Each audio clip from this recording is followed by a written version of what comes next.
Ferme les yeux une seconde. Imagine une forêt à l'aube, avant que le soleil ne perce complètement le feuillage. Le silence n'est pas vide. Il est plein de mouvements, de respiration, de stratégies de survie qui se jouent depuis des millions d'années. On nous a toujours vendu la même histoire. Regarde l'aigle, regarde le loup solitaire, regarde les grands prédateurs et inspire-toi d'eux. Aujourd'hui, je fais l'inverse. Aujourd'hui, je t'emmène dans la forêt pour te montrer ce qu'il ne faut surtout pas copier. Parce que la nature n'est pas seulement un modèle de force. Elle est aussi un miroir de nos pires excuses, de nos pires habitudes, de nos pires renoncements. Bienvenue sur Confiance Courage 3. Ici, on ne vient pas chercher du réconfort facile. On vient chercher la vérité, même quand elle dérange. Et aujourd'hui, la vérité porte un nom simple.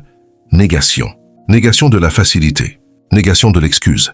Négation de tout ce qui, dans le comportement animal, ressemble étrangement à ce que toi, être humain doté d'une conscience, d'un libre arbitre et d'un potentiel immense, tu continues pourtant de reproduire sans même t'en rendre compte. Je ne vais pas te parler du tigre, du lion, de la panthère ou du guépard. Ces animaux-là, on les a trop utilisés. On a fait d'eux des icônes, des tatouages, des citations sur papier glacé.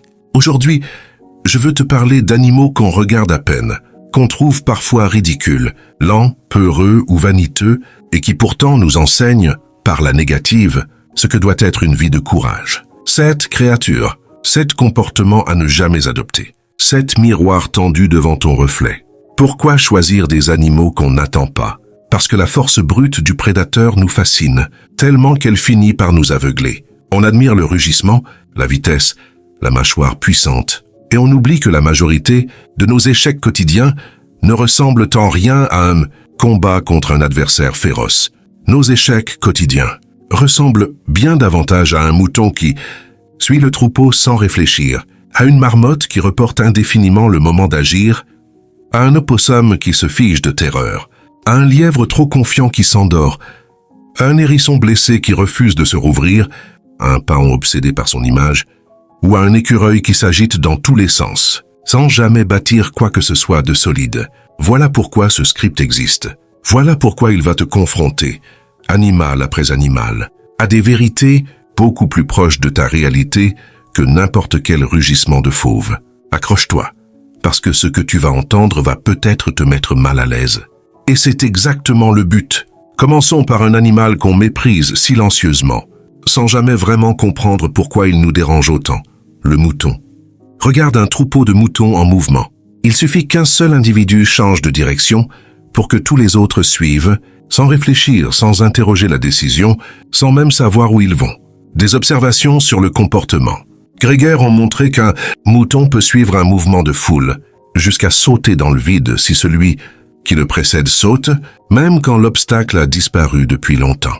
Le troupeau continue de sauter au même endroit, par pure imitation, alors que la raison du saut n'existe plus. Arrête-toi là-dessus. Le troupeau continue de sauter au même endroit, par pure imitation, alors que la raison du saut n'existe plus. Combien d'entre nous vivent exactement cette scène, chaque jour, sans obstacle réel devant eux, mais en sautant quand même, parce que tout le monde autour saute? Combien choisissent un métier non pas par vocation, mais parce que la famille, les amis, la société ont défini ce qui est raisonnable? Combien renoncent à un rêve parce que personne dans leur entourage n'a jamais osé le vivre? Le mouton ne pense pas sa direction. Il la suit. Il délègue sa survie à la masse, en pariant que si tout le monde va dans le même sens, alors ce sens doit être le bon. C'est une stratégie qui fonctionne, statistiquement pour l'espèce. Mais toi, tu n'es pas une espèce. Tu es un individu, et un individu qui délègue chaque décision de sa vie à ce que fait la majorité. N'est plus un individu. Il est un numéro dans un troupeau. Petit détail scientifique qui mérite d'être connu. Les éleveurs savent qu'un mouton isolé du troupeau panique presque instantanément, alors qu'un mouton entouré de ses congénères, même en train de foncer droit vers un danger, reste étonnamment calme. Autrement dit, ce n'est pas la direction qui rassure le mouton, c'est uniquement la présence des autres. Voilà exactement le piège dans lequel tombent tant d'êtres humains. Rester dans une voie qu'ils savent pourtant mauvaise, uniquement parce que d'autres personnes s'y trouvent aussi, et que la solitude du chemin différent leur fait plus peur que l'échec collectif. La négation que je te propose aujourd'hui est simple à énoncer et terriblement difficile à vivre.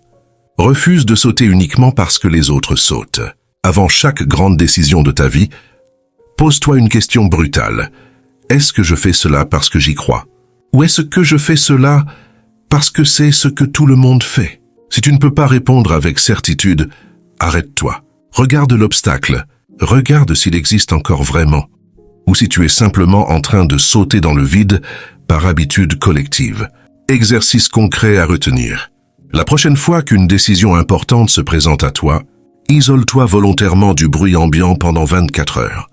Coupe les avis extérieurs, les réseaux sociaux, les conversations influençables. Laisse ta propre voix, seule dans le silence, te dire ce qu'elle pense vraiment.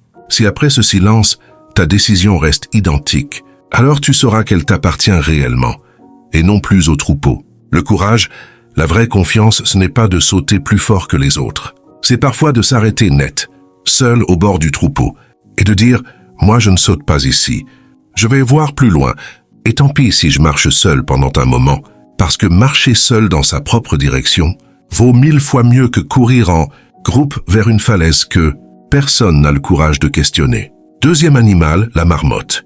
On l'aime bien, elle est mignonne, elle siffle, elle fait sourire les enfants dans les documentaires animaliers. Mais regardons de plus près son mode de survie. La marmotte passe près de la moitié de l'année entière en hibernation. Elle s'enferme dans son terrier, ralentit son cœur jusqu'à quelques battements par minute, abaisse sa température corporelle et attend. Elle attend que la saison difficile passe, sans bouger, sans agir, sans se confronter à rien. C'est une stratégie biologique brillante pour un rongeur des montagnes. Mais si un être humain vivait ainsi, on appellerait cela autrement. De la procrastination, de l'évitement, du renoncement déguisé en prudence. Combien de rêves sont morts, non pas parce qu'ils étaient mauvais, mais parce que celui qui les portait a choisi d'hiberner? Combien de projets sont restés dans un tiroir, dans une note sur un téléphone, dans une phrase répétée encore et encore? Je m'y mettrai quand ce sera le bon moment. Le bon moment, c'est le terrier de l'être humain moderne. C'est notre façon à nous d'hiberner, tout en croyant que nous sommes juste prudents. Juste stratégique, juste en train d'attendre le signal parfait. Ce qui rend l'hibernation humaine encore plus dangereuse que celle de la marmotte, c'est qu'elle n'a pas de date de fin programmée par la biologie. La marmotte se réveille automatiquement au retour du printemps. Son corps la force à ressortir. Toi, rien ne te force jamais à sortir du terrier. Aucun signal biologique ne viendra. Un matin te réveiller de force pour te pousser vers ton rêve abandonné. Si tu ne décides pas toi-même, consciemment de sortir, tu peux rester enfermé une saison, 2 saisons, 10 années, une vie entière, en attendant un printemps qui ne viendra jamais te chercher. Mais voici la vérité que la marmotte ne pourra jamais comprendre, et que toi tu dois comprendre aujourd'hui. Il n'existe pas de saison parfaite pour commencer une vie de courage. L'hiver de l'incertitude ne finit jamais complètement. Il n'y a pas de printemps garanti qui t'enverra un signal lumineux pour te dire que c'est le moment. Le moment, c'est maintenant, dans l'inconfort, dans le froid, dans le doute. Le moment, c'est précisément quand tu n'as pas encore toutes les réponses. La négation ici s'énonce ainsi. Refuse d'hiberner ta vie en attendant une sécurité qui n'arrivera jamais. Refuse de transformer ta peur en excuse rationnelle. Refuse de t'endormir dans le confort d'un terrier pendant que ta vie, elle, continue d'avancer sans toi, inexorablement vers sa fin. Exercice concret. Choisis dès aujourd'hui une seule action, aussi petite soit-elle, liée au projet que tu as mis en hibernation. Un appel, un message, une recherche, une première ligne écrite. Fais-la avant la fin de cette journée. Pas demain, pas la semaine prochaine. Aujourd'hui. Un seul pas hors du terrier suffit à casser le sortilège de l'attente infinie. Sors du terrier, même si tu trembles, même si le vent est glacial. Un être humain qui agit avec peur, dehors dans le froid, en avance sur sa propre vie, vaudra toujours plus qu'une marmotte confortablement endormie dans l'illusion de la sécurité. Troisième créature, et sans doute la plus dérangeante de toutes, l'opossum. Quand l'opossum se sent menacé, il ne fuit pas toujours, il ne se bat presque jamais. Il fait quelque chose de bien plus étrange. Il simule la mort. Son corps se raidit, sa bouche s'ouvre, sa langue pend, une odeur nauséabonde s'échappe de ses glandes, ses yeux se figent, et il reste ainsi immobile, parfois pendant plusieurs heures, jusqu'à ce que le danger perçu s'éloigne. On appelle ce comportement la thanatose. C'est un mécanisme réflexe, involontaire, une paralysie totale déclenchée par la peur extrême. Cette image devrait te frapper en plein cœur, parce qu'elle décrit exactement ce que fait un être humain paralysé par l'angoisse face à un défi de sa vie. Combien de personnes, face à une rupture, un licenciement, un échec, un rejet, choisissent littéralement de faire le mort? Elles arrêtent de répondre aux messages, elles restent au lit, elles cessent d'avancer sur leurs projets. Elles ferment les volets de leur existence en espérant que la difficulté, comme un prédateur, se lassera et s'en ira d'elle-même. Et parfois, oui, cela fonctionne à court terme. Le danger immédiat passe. Mais voici ce que l'opossum ne pourra jamais te dire. À force de simuler la mort, on finit par y ressembler vraiment.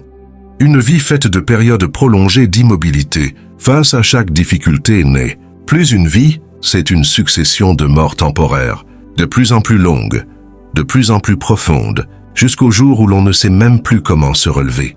Il existe une différence essentielle entre le repos, réparateur, et la thanatose émotionnelle. Le repos répare parce qu'il est choisi, borné dans le temps, orienté vers un retour à l'action. La thanatose, elle, n'a pas de limite. Elle s'étire, elle s'installe, elle devient une identité. On ne dit plus « je fais une pause ». On dit « je suis quelqu'un qui n'y arrive pas ». Et cette phrase, répétée assez souvent, finit par devenir vraie non pas parce qu'elle l'était dès le départ, mais parce qu'on a cessé d'agir assez longtemps pour qu'elle le devienne. La négation ici est peut-être la plus importante du script. Refuse de jouer à l'opossum face à tes peurs. Refuse la paralysie déguisée en pause.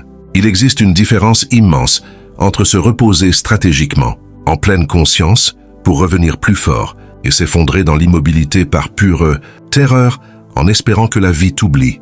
Exercice concret. Fixe-toi une limite claire à chaque période de repos que tu t'accordes après un échec. 1 jour, 2 jours, 1 semaine. Peu importe le chiffre exact, du moment qu'il existe et que tu le respectes. Écris-le quelque part si nécessaire. Une pause sans limite devient une thanatose. Une pause avec une date de fin reste un choix, et non une fuite. La vie ne t'oubliera jamais. Le temps continue de passer, que tu sois figé ou en mouvement. La seule question est de savoir si, quand le prédateur de tes difficultés s'éloignera enfin, tu seras encore capable de te relever, ou si tu te seras à ce point habitué à faire le mort que tu auras oublié comment vivre. Tu connais sans doute déjà l'histoire, on te l'a racontée enfant, mais je veux que tu l'entendes aujourd'hui avec un regard neuf, un regard d'adulte qui a vécu assez d'échecs pour comprendre à quel point cette fable ancienne est d'une actualité brutale. Le lièvre est rapide, terriblement rapide. Face à la tortue, il aurait dû gagner sans effort en quelques foulées à peine. Mais le lièvre connaît sa force, et c'est précisément cette connaissance qui devient son poison. Persuadé de son avance insurmontable, il ralentit, il se moque, il s'accorde une sieste au bord du chemin, certain que personne ne pourra jamais le rattraper. Pendant ce temps, la tortue, lente, sans talent apparent, continue d'avancer, un pas après l'autre, sans jamais s'arrêter, jusqu'à franchir la ligne d'arrivée pendant que le lièvre dort encore. Ce comportement du lièvre n'est pas une fiction réservée aux fables. Il décrit avec une précision chirurgicale ce qui arrive à toutes les personnes talentueuses qui n'accomplissent jamais rien. Combien de personnes brillantes, intelligentes, douées, cachent leur potentiel simplement parce qu'elles savent qu'elles sont douées et qu'elles pensent que ce talent suffira sans discipline, sans effort soutenu, sans régularité. Le talent est une avance au départ, rien de plus. Ce n'est jamais une garantie d'arrivée. Et pourtant, combien d'entre nous s'endorment au bord du chemin, persuadés que leur intelligence, leur charme, leur créativité naturelle suffiront à compenser des années d'inaction? Combien méprisent secrètement ceux qui avancent plus lentement mais plus sûrement, sans comprendre que ce sont précisément ces personnes-là qui, un jour, les dépasseront pendant leur sommeil. Ce qu'il faut retenir de cette fable, c'est que la tortue ne bat jamais le lièvre par la vitesse, elle le bat par la constance. Elle n'a besoin d'aucune sieste, d'aucune pause de confiance excessive, d'aucun moment de suffisance. Elle avance à son rythme, chaque jour, sans exception, et c'est cette absence d'exception qui construit, sur la durée, un avantage que le talent brut ne pourra jamais rattraper une fois la sieste terminée trop tard. La négation à retenir ici. Refuse de te reposer sur ton talent. Refuse le mépris silencieux envers ceux qui semblent moins doués que toi mais qui avancent chaque jour avec constance. La régularité brute, sans éclat, sans applaudissements, finit toujours par vaincre le génie endormi. Le courage n'est pas d'avoir une longueur d'avance. Le courage, c'est de continuer à marcher même quand personne ne te regarde. Même quand tu penses avoir déjà gagné, même quand la sieste semble méritée. Exercice concret. Identifie un domaine où tu sais que tu es doué, mais où tu n'as pourtant produit que peu de résultats concrets ces derniers mois. Choisis une action minuscule, réalisable en moins de 20 minutes, et fais-la aujourd'hui uniquement pour casser la sieste. La régularité ne se construit jamais par de grands efforts ponctuels, mais par des petits pas répétés sans interruption. Ne t'endors jamais au bord du chemin. La tortue de ta vie, celle que tu méprises peut-être en ce moment, celle qui travaille sans relâche, pendant que tu profites de ton avance, est déjà en train de te dépasser. Le hérisson possède une arme redoutable, des centaines de piquants capables de dissuader la quasi-totalité de ses prédateurs. Face au danger, il adopte une posture instinctive et efficace. Il se roule en boule, cache son ventre vulnérable et présente à l'extérieur une carapace hérissée d'épines. Aucun prédateur raisonnable ne s'y frotte. Cette stratégie est brillante pour survivre à une attaque ponctuelle. Mais voici ce que peu de gens remarquent. Le hérisson replié sur lui-même ne peut ni se nourrir, ni se déplacer, ni interagir avec son environnement. Il devient littéralement prisonnier de sa propre protection. Il ne meurt pas sous les crocs d'un prédateur, mais il cesse totalement de vivre, pendant tout le temps où il reste ainsi, enfermé sur lui-même. Regarde autour de toi, ou regarde à l'intérieur de toi, et tu reconnaîtras ce comportement chez énormément d'êtres humains blessés par la vie. Une rupture douloureuse, une trahison, un rejet amoureux ou amical, un échec humiliant, et voilà que la personne se replie, se hérisse, refuse toute nouvelle relation, toute nouvelle tentative, tout risque affectif ou professionnel. Elle protège son ventre vulnérable en permanence, au point de ne plus jamais l'exposer à quiconque, même à ceux qui ne lui veulent aucun mal. C'est une logique de survie compréhensible.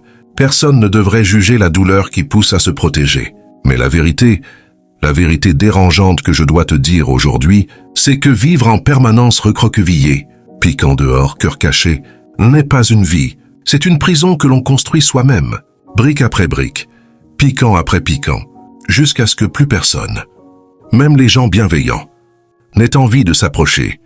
Il faut aussi comprendre ceci.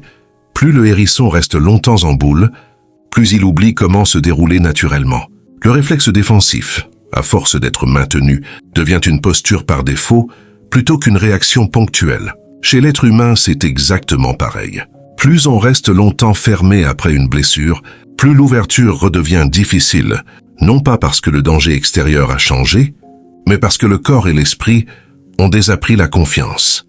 La négation ici refuse de rester éternellement roulé en boule après une blessure. Le hérisson qui ne se déroule jamais finit par mourir de faim au milieu de ses propres épines, entouré d'une protection parfaite et d'une solitude totale. Protège-toi le temps nécessaire, oui, mais un jour, il faudra rouvrir. Il faudra à nouveau montrer ton ventre, accepter le risque d'une nouvelle blessure pour retrouver le simple droit de vivre pleinement, d'aimer à nouveau, d'entreprendre à nouveau, de faire à nouveau confiance. Exercice concret. Identifie une seule relation, un seul projet ou une seule occasion, où tu restes fermé depuis trop longtemps, par peur d'être blessé à nouveau. Fais un geste d'ouverture minime cette semaine. Un message, une conversation, une candidature, une main tendue. Un geste minime suffit à commencer à dérouler la boule sans exposer d'un coup toute la vulnérabilité. Le courage n'est pas dans les piquants. Le courage, c'est dans le moment précis où tu choisis de te dérouler, malgré la peur, malgré les cicatrices encore visibles. 6e animal de ce script, le pan. Impossible de ne pas être fasciné par sa roue immense, ses couleurs éclatantes, ce déploiement spectaculaire de plumes destinées, avant tout à séduire, à impressionner, à dominer visuellement l'espace. Mais regarde ce qui se cache derrière cette roue magnifique. Le pan consacre une énergie considérable à l'entretien et à l'affichage de son plumage. Ces plumes, aussi belles soient-elles, ne lui servent à rien pour chasser, pour construire, pour survivre à un hiver rigoureux. Elles ne sont qu'un signal, une publicité vivante, un outil de séduction qui n'a de valeur que dans le regard des autres. Combien d'êtres humains aujourd'hui, à l'ère des réseaux sociaux, vivent exactement comme des pans? Ils passent des heures à construire une image, une apparence, une roue de plume numérique faite de photos soigneusement choisies, de mises en scène de réussite, de vies apparemment parfaites, pendant que derrière l'écran, la réalité intérieure raconte une toute autre histoire, des dettes, des doutes, une solitude profonde, un manque total de compétences concrètes, un vide identitaire masqué par des couleurs éclatantes. Le paon ne construit rien. Il ne chasse pas mieux grâce à ses plumes. Il ne survit pas plus longtemps grâce à elles. Il séduit un instant, puis referme sa roue et retourne à sa vie ordinaire sans avoir rien accompli de solide. Il y a une cruauté silencieuse dans cette comparaison et il faut l'assumer jusqu'au bout. Le paon le plus éclatant d'une forêt n'est jamais celui qui survit le mieux à l'hiver. Ses plumes magnifiques, en réalité le ralentissent, le rendent plus visible aux prédateurs et lui coûtent une énergie que d'autres espèces, plus discrètes, investissent dans la construction d'un abri, d'une réserve de nourriture, d'une véritable stratégie de survie. La beauté du paon est un luxe payé au prix fort par l'absence de préparation réelle. La négation à retenir. Refuse de consacrer ton énergie principale à l'apparence plutôt qu'à la substance. Refuse de devenir une roue de plume numérique, brillante à l'extérieur et vide à l'intérieur. Ce que les autres voient de toi ne te nourrira jamais vraiment. Ce que tu construis en silence, tes compétences, ton caractère, ta discipline, ta capacité à tenir parole, voilà ce qui te permettra réellement de traverser les hivers de l'existence. Exercice concret. Pendant une semaine complète, réduis volontairement le temps consacré à l'affichage de ta réussite, quel que soit le support, et transfère ce temps vers une compétence concrète que tu es en train de développer. Compare ensuite ce que tu ressens.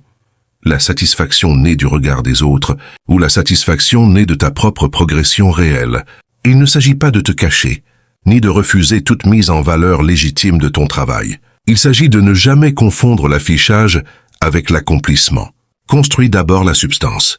La roue, Zan, si elle doit exister, ne sera alors que la conséquence naturelle d'une vie réellement solide, et non un maquillage destiné à masquer le vide. 7e et dernier animal, souvent oublié dans ce genre de récit, mais tellement révélateur, l'écureuil. L'écureuil donne toujours l'impression d'être extraordinairement occupé. Il court, il grimpe, il creuse, il transporte, il recommence. Il enterre des centaines, parfois des milliers de réserves de nourriture chaque automne, dispersées dans des dizaines d'endroits différents. Le problème, documenté par de nombreux observateurs de la nature, c'est que l'écureuil oublie l'emplacement d'une très large part de ses propres cachettes. Une partie considérable de son travail acharné, de son agitation permanente, de son énergie dépensée sans compter, part littéralement en fumée, non pas parce qu'il ne travaille pas assez, mais parce qu'il travaille sans système, sans mémoire organisée, sans véritable stratégie d'ensemble. Voilà un piège terriblement moderne, peut-être le plus répandu de tous ceux évoqués dans ce script, la confusion entre l'agitation et la production réelle. Combien de personnes se sentent débordées, épuisées, en permanence occupées, ouvrant 20 projets à la fois, changeant sans cesse de direction, accumulant les idées, les formations, les débuts prometteurs, sans jamais aller au bout de rien, sans jamais capitaliser sur ce qu'elles ont commencé la veille. Elles courent comme l'écureuil, dans tous les sens, avec une énergie réelle et sincère, mais elles enterrent leurs efforts n'importe où, sans carnet, sans méthode, sans mémoire, et finissent, à la fin de chaque saison, aussi démunies qu'au début, incapables de retrouver le fruit de tout ce travail dispersé. L'agitation rassure. Elle donne l'impression du mouvement, donc l'impression du progrès. Mais le mouvement sans direction n'est qu'une danse sur place déguisée en course vers l'avant. On peut courir toute une vie, transpirer, s'épuiser, et pourtant se retrouver exactement au même endroit, simplement parce qu'on n'a jamais pris le temps de noter où l'on enterrait ses efforts, ni de revenir les chercher au bon moment. La négation ici refuse l'agitation permanente comme substitut à une vraie stratégie, refuse de démarrer une nouvelle cachette avant même d'avoir retrouvé la précédente. Il vaut mieux enterrer 3 réserves solides, noter, mémoriser, et savoir précisément où les retrouver, que d'en disperser 100 que l'on ne reverra jamais. Exercice concret. Fais l'inventaire, honnête de tous les projets que tu as commencés ces derniers mois sans les terminer. Choisis-en un seul, Concentre-toi exclusivement sur celui-là, jusqu'à sa conclusion, avant même d'envisager d'en ouvrir un nouveau. Ce simple exercice de restriction volontaire suffit à lui seul à transformer une existence entière d'agitation, stérile en une trajectoire de construction réelle. Ralentis. Note. Reviens chercher ce que tu as commencé. La forêt regorge d'écureuils, épuisés qui n'ont jamais rien récolté de tout leur automne de course effrénée. Ne fais pas partie de cela. Regarde ce que nous venons de traverser ensemble. 7 animaux, 7 comportements, 7 négations à graver dans ta mémoire. Ne sois pas le mouton qui saute dans le vide uniquement parce que les autres sautent. Ne sois pas la marmotte qui hiberne. Sa vie entière en attendant un printemps qui n'arrivera jamais tout seul. Ne sois pas l'opossum qui simule la mort chaque fois que la difficulté approche. Ne sois pas le lièvre qui s'endort sur son talent en méprisant la constance des autres. Ne sois pas le hérisson qui reste éternellement roulé en boule après chaque blessure. Ne sois pas le paon qui déploie une roue magnifique sur un intérieur resté vide. Ne sois pas l'écureuil qui s'agite sans direction et qui oublie où il a enterré ses efforts. 7 négations, 7 miroirs. Et si tu as reconnu, même une seule seconde, l'un de ces comportements en toi, alors cette vidéo a rempli sa mission. Parce que le premier pas vers le changement n'est jamais l'action elle-même. Le premier pas, c'est la lucidité. C'est accepter de se regarder en face, sans filtre, sans excuse, exactement comme un animal de la forêt se regarderait dans une rivière calme, sans savoir qu'il est observé. Plein d'actions en 7 jours. Pour que cette vidéo ne reste pas un simple moment d'émotion vite oublié, voici un plan d'action concret, réparti sur 7 jours. Un jour par animal, un jour par négation. Premier jour, jour du mouton. Identifie une décision de ta vie actuelle, que tu as prise uniquement, par imitation du groupe, sans jamais l'avoir vraiment choisie toi-même. Écris-la noir sur blanc. Deuxième jour, jour de la marmotte. Sors du terrier sur un projet en hibernation depuis trop longtemps. Une seule action, même minuscule mais réelle. Troisième jour, jour de l'opossum. Repère un domaine de ta vie où tu fais actuellement le mort face à une difficulté. Envoie-t-il le message que tu évites. Passe l'appel que tu redoutes. Quatrième jour, jour du lièvre. Reprends un projet où ton talent naturel t'a rendu paresseux et applique-lui une discipline de tortue, lente mais absolument régulière. Cinquième jour, jour du hérisson. Fais un geste d'ouverture, aussi petit soit-il, vers une personne ou une opportunité que tu évites depuis une blessure passée. Sixième jour, jour du paon. Réduis ton temps d'affichage et investis ce temps dans une compétence réelle, measurable, qui te servira bien après que les regards extérieurs se seront détournés. Septième jour, jour de l'écureuil. Fais le tri dans tes projets dispersés. Choisis-en un seul, et engage-toi formellement, par écrit, à le mener jusqu'au bout, avant d'en commencer un nouveau. 7 jours. 7 négations mises en pratique. Ce n'est pas une transformation instantanée. Personne ne te promet de miracle en une semaine. Mais c'est un point de départ mesurable, concret, vérifiable, bien plus puissant que n'importe quelle intention vague de changer un jour. La forêt ne juge jamais ses habitants. Le mouton reste mouton. La marmotte reste marmotte. L'opossum, le lièvre, le hérisson, le paon et l'écureuil continueront, génération après génération, à répéter exactement les mêmes comportements, parce qu'ils n'ont pas le choix. Ils sont programmés ainsi, et c'est très bien ainsi, car c'est ce qui a permis à leurs espèces de survivre jusqu'à aujourd'hui. Mais toi, tu n'es pas programmé. Toi, tu as reçu quelque chose qu'aucun de ces animaux ne possédera jamais. La conscience de tes propres schémas.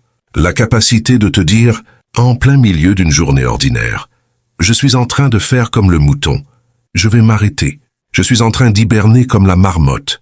Je vais sortir du terrier. Je fais le mort comme l'opossum, je vais me relever. Je m'endors comme le lièvre, je vais me remettre en marche. Je reste en boule comme le hérisson, je vais me dérouler.